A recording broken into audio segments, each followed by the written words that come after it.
पिछले कल इतनी ज़ोर की आंधी आई ना कि जो मेरे साइड पे मैंने दीवार लगा रखी है ना ये पूरे टीन लगा के, तो वो ना पूरी गिर गई, मतलब एक साइड से गिर गई थी।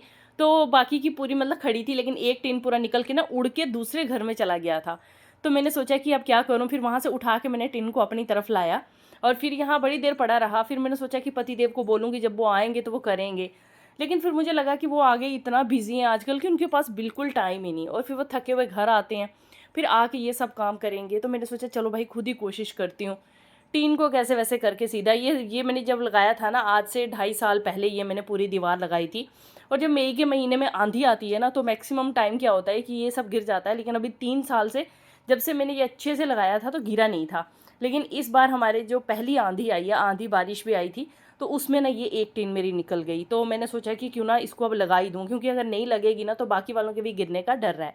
तो फिर मैंने क्या किया, इसको अच्छे से पहले फ़िट किया, क्योंकि एक साइड की लकड़ी निकल गई थी। उसको खोद के मैंने अच्छे से पहले पूरा नीचे मतलब अंदर मिट्टी में लगाया अच्छे से, और पत्थर वत्थर लगा के उसको अच्छे से सख्त किया। फिर उसके बाद मैंने टीन को ना पूरा बराबर करके इसके बीच में खड़ा किया और बांध दिया। अब मैंने इसको अच्छे से फिट कर दिया, मतलब अब मेरे को ये है कि अब ये गिरेगा नहीं, मतलब 1 साल और अब नहीं गिरेगा। जैसी आंधी आती है ना, बहुत ही खतरनाक वाली आंधी आती है यहाँ पे। और पिछले कल ही मैंने पूरी सफाई की थी, लेकिन कल फिर आंधी आई और पूरी गंदगी गंदगी हो गई थी। सो मैं यहाँ पे पूरा फिर से निकाल रही हूँ ये झाड़ू करके, क्योंकि ये साइडों पे अगर गंदगी इकट्ठी हो जाती है ना तो बिल्कुल भी अच्छा नहीं लगता। शाम के टाइम पे कभी बाहर निकलो, या सुबह के टाइम पे जब मैं इधर थोड़ा वॉक करती हूँ, तो मुझे ना बड़ा गंदा सा लगता है अगर गंदगी पड़ी हो तो। इसलिए मैंने ये सारी निकाल के ना अच्छे से पूरी सफाई कर ली। पेड़ पूरे साफ़ सुथरे रहते हैं तो अच्छा लगता है, पूरी साफ़ सफाई हो साइड पे रहे तो बहुत अच्छा लगता है। जब वॉक करो, जब बच्चे बाहर खेलें तो डर नहीं होता, क्योंकि बहुत गर्मी है। तो सांप वगैरह, वो कॉन्गो वगैरह, वो जो लीजर्ड नहीं होते वो बड़े बड़े वाले, वो यहाँ बहुत ज़्यादा घूमते हैं। तो इसलिए बच्चे बाहर खेल रहे हो तो डर नहीं रहता।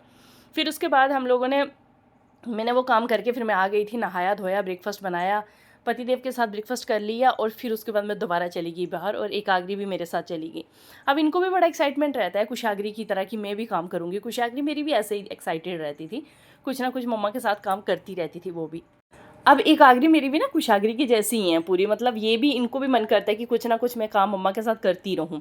अब मैं यहाँ पे खोद रही थी कि हमने ईंटें लगाई हैं एक साइड पे ना, इस साइड पे ईंटें नहीं लगी थी, तो मिट्टी जो है ना वो बह बह के पूरी रास्ते में आ जाती है। दूसरी साइड पे मैंने ईंटें लगाई थी तो वहाँ बिल्कुल साफ़ रहता है। लेकिन इस साइड पे मैं ईंटें थी नहीं, घर पे बहुत देर हो गया था, तो जब हमने कूलर लगाया ना अभी, तो ईंटें लेकर आए थे, तो थोड़ी ईंटें बच गई थी, तो मैंने इस साइड पे पूरी ईंटें लगा दी लास्ट गेट तक। तो अब जो साइड साइड से मिट्टी थी ना, वो सारी मैं खोद खोद के निकाल रही थी, और मेरे साथ साथ एकाग्री भी उठा उठा के मिट्टी फेंक रही थी। आधी सिर के ऊपर, आधी मुंह के ऊपर, कहीं कहीं हर जगह पे फेंक रही थी। फिर उसके बाद मैंने ना ईंटों के साइड पे अच्छे से पत्थर मिट्टी लगा दिया ताकि गिरे ना।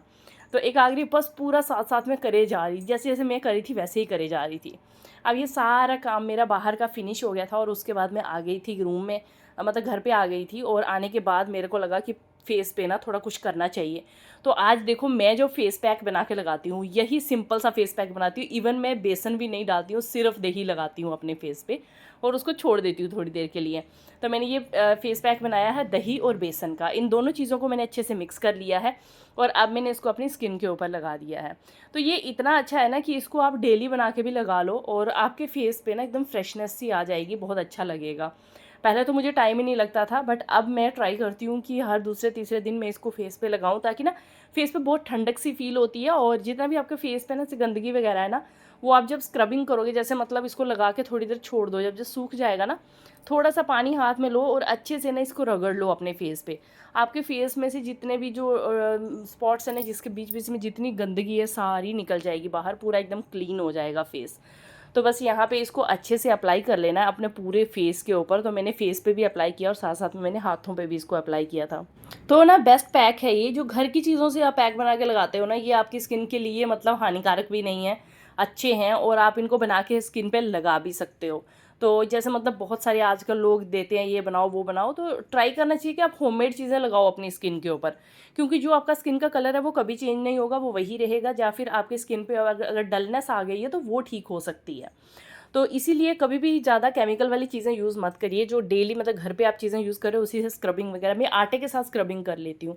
जो मक्की का आटा आता है ना, मैं उसके साथ स्क्रबिंग कर लेती हूँ। तो मैंने ये लगाने के बाद ना मैं झूले के ऊपर बैठ गई थी, और काफ़ी 5-6 मिनट तक झूले पर बैठी रही। जब ड्राई हो गया फिर उसके बाद मैंने हाथ धो लिए, क्योंकि हाथों के काम जो है ना वो इतनी देर टाइम नहीं होता कि मैं हाथों पे लगा के बैठी रहूँ। तो फिर मैंने हाथों से काम करती रही और तब तक मेरा फेस जो है अच्छे से ड्राई हो गया था और फिर मैंने उसके बाद फेस को अच्छे से वॉश कर लिया। और ये मेरा जो है, मैंने ये बिना फ़िल्टर के, ये वाला मैं आपको जो फेस बता रही हूँ, और फ़िल्टर वाला वो फ़िल्टर नहीं है, बस जस्ट थोड़ा-सा क्लियर कर देता है फेस को। तो इसी तरह से मैंने अपनी स्किन का केयर किया है। और व्लॉग अच्छा लगे तो लाइक, शेयर और फॉलो ज़रूर करना। बाय बाय, फिर मिलते हैं।